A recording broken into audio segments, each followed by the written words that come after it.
नमो India, मैं हूं SR5। स्वागत है आपका वर्ल्ड अफेयर्स हिंदी में। तो आइए समझते हैं कि आखिर मामला क्या है।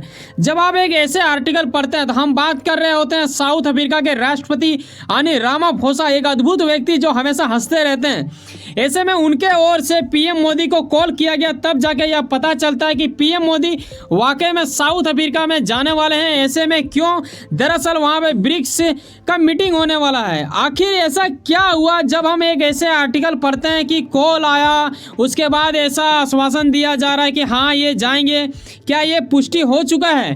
क्योंकि कुछ ही दिन पहले ऐसा कुछ कांड हुआ था और इसमें directly indirectly US, European country, western media का बहुत बड़ा नाम जुड़ जाता है। दरअसल ब्रिक्स एक ऐसा पावरफुल बन चुका है ग्रुप जिसके ऊपर पूरा विश्व की निगाह चील की निगाह से तकते हैं। कोई इसे तोड़ना चाहता है तो कोई देश इससे जुड़ना चाहता है। आखिर क्या है मामला, आइए इन विषयों के ऊपर चर्चा करेंगे। यहाँ आपका सहयोग करेगा वर्ल्ड अफेयर्स हिंदी, तो आप हमेशा इससे जुड़े रहें ताकि आपको बेहतर ज्ञान यहाँ से मिल सके। आपको मैं बता दूं कि 2023 में यानी 22 अगस्त को ये शुरू होगा और ये 15वें ब्रिक्स शिखर सम्मेलन है जिसका मेजबानी साउथ अफ्रीका कर रहा है, जो कि रामाफोसा के इलाके के अंतर्गत आया जाता है। यानी वहाँ के वो राष्ट्रपति हैं जिसे आप यहाँ पे बगल में देखते हैं। बड़ा ही अद्भुत शक्ल है इनका, लेकिन ये काफ़ी अच्छे व्यक्ति हैं और काफ़ी मतलब अलग लेवल का, नेक्स्ट लेवल का। जब आप इसे देखोगे तो एक अलग फील ही आता है। ऐसे में ये काफ़ी ज़्यादा घबरा इसलिए गए थे क्योंकि वेस्टर्न मीडिया की ओर से कुछ ऐसा चीज़ फैलाया जा रहा था। जब मैं आगे स्टेप में बताऊंगा तो आपको अजीब लगेगा कि भाई साहब ऐसा भी करता है क्या वेस्टर्न मीडिया।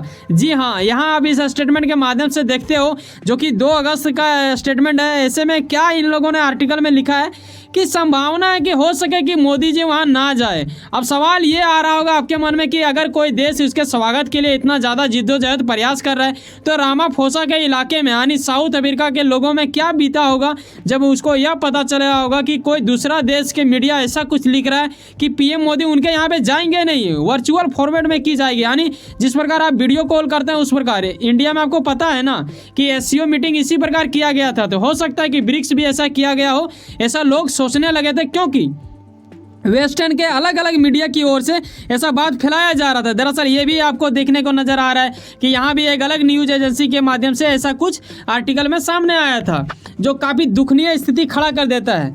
और उससे पहले एक और दुख उसके ऊपर पड़ चुका था, वो ये था कि भाई साहब आज पुतिन के बारे कौन नहीं जानता है, यूक्रेन के बारे कौन नहीं जानता है। दरअसल रामाफोसा ने पहले ही बोला था स्टेटमेंट में कि हाँ पुतिन जी आएंगे, हम अरेस्ट नहीं करेंगे, क्योंकि उसके ऊपर ICC यानी इंटरनेशनल क्रिमिनल कोर्ट के माध्यम से इन्हें गिरफ्तार करने का अनुमति दिया गया है। ये बंदा उसका हिस्सा है, ठीक है, इनका देश। तो ऐसे में अगर पुतिन वहाँ जाते थे इसे गिरफ्तार करना पड़ता है, पुतिन फिर इसको मतलब उड़ा देता, ठीक है, चाहे बम बारूद चाहे जैसा भी हो। तो ये अगर गिरफ्तार ना करे तो भी ये फंसता है, गिरफ्तार करे तो भी फंसता है। हालांकि इन्होंने रिक्वेस्ट करके मना लिया और पुतिन जी ने खुद से बोल दिया कि हाँ भाई साहब मैं नहीं जाऊँगा, और ऐसा करके उन्होंने छोड़ दिया। हालांकि उनके जगह पर उनके विदेश मंत्री वहाँ पर अवश्य जाएंगे। आगे स्टेप में हम समझेंगे कि आखिर क्या है मामला। यहाँ आप देखते हो कि साउथ अफ्रीका का मैंने जैसे पीछे बताया कि काफ़ी दुखनीय स्थिति में आ चुके थे। ऐसे में वहाँ की सरकार की ओर से बोला गया कि भाई साहब मीडिया की ओर से जो रिपोर्ट हैरान कर देने वाली थी वो मतलब थोड़ा अजीब है। मैं ऐसे कैसे मतलब अपने बातों को रखने में थोड़ा हिचकिचा रहे थे, लेकिन ऐसा कुछ हो चुका था, ये सामने आ ही गया। लेकिन अब इनके लिए खुशी की बात है क्योंकि पीएम मोदी की ओर से पुष्टि दे दी गई है। इस आर्टिकल के माध्यम से आप देख सकते हो जो कि 4 अगस्त का आर्टिकल यहाँ आप देखते हो। हिंदुस्तान टाइम लिखता है कि पीएम मोदी की ओर से ऐसा आश्वासन दिया गया, यानी पुष्टिकरण दिया गया कि हाँ भाई साहब मैं जा रहा हूँ, अब मैं भी उत्साहित हूँ काफ़ी ज़्यादा आपसे मिलने के लिए। ऐसा कुछ हो चुका था। और जैसे मैंने शुरू में बताया कि इनके पास कॉल भी आया था। हालांकि कॉल क्यों आया था उसके बारे भी मैं आपको बताऊंगा, ताकि आपको ब्रिक्स के बारे में पता होना चाहिए। और ना भी पता हो तो क्या फ़र्क पड़ता है, वर्ल्ड अफेयर्स हिंदी आपको बता ही देगा। ऐसे विषय में आपको यह जानना चाहिए कि दक्षिण अफ्रीका यानी साउथ अफ्रीका के अंतर्राष्ट्रीय संबंध और सहयोगी मंत्री जिसका नाम है नालेडी, इनके ओर से यह आश्वासन दिलाया गया और यह स्पष्ट करा दिया गया कि देखिए जी पीएम मोदी को जो कॉल किया गया था वो दरअसल इस अफवाह को क्लियर करने के लिए नहीं, ये पहले से ही तय था, यानी एजेंडा में यह शामिल था कि पीएम मोदी को कॉल किया जाएगा, रामाफोसा उनसे बात करेंगे। तो ऐसे में आपको यह समझना चाहिए कि सिर्फ इस कॉल के माध्यम से वो नहीं जा रहे हैं, दरअसल ये पहले से ही तय था। वेस्टर्न मीडिया की ओर से एक थोड़ा गलत, लेकिन उन लोगों ने ये चीज़ बड़ा होशियारी से किया था कि उन्होंने यह बोला था कि ऐसा संभावना है, ये ये नहीं बोला था एकदम नहीं जाएंगे, और सूत्रों के अनुसार बोले थे। तो अब जब बोल दिया जाता है मीडिया के अनुसार, सूत्रों के अनुसार, तो आप उसके ऊपर क्लेम नहीं कर सकते हो। हालांकि ये रामाफोसा के लिए बहुत ही अद्भुत दिन होगा जब ब्रिक्स सम्मेलन में पहुंचेंगे पीएम मोदी। और क्यों इन्हें मिर्च लग रहा होगा इसके बारे में थोड़ा मैं आपको बता दूं। आज इसके पास विश्व का सबसे पावरफुल ग्रुप है नेटो। ऐसे में इंडिया को बोला गया था नेटो में जुड़ने के लिए, लेकिन नेटो में नहीं, नेटो प्लस में जुड़ने के लिए बोला गया था। हालांकि जयशंकर की ओर से डायरेक्टली मना कर दिया गया, क्योंकि हमें नहीं लगता है कि चीन से हम लोग नहीं सकेंगे या फिर ये होंगे वो। दरअसल यूएस चाहता था कि चीन का मतलब कुछ ऐसा कुछ करवाए इंडिया को, ताकि हम चीन से टक्कर ले सकें।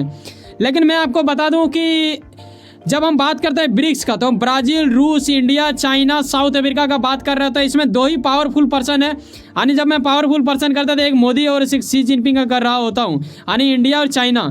इंडिया के पास वो पावर है जिसके साथ हर देश जुड़ना चाहता है। चाइना के पास पैसा वाला पावर है भाई साहब।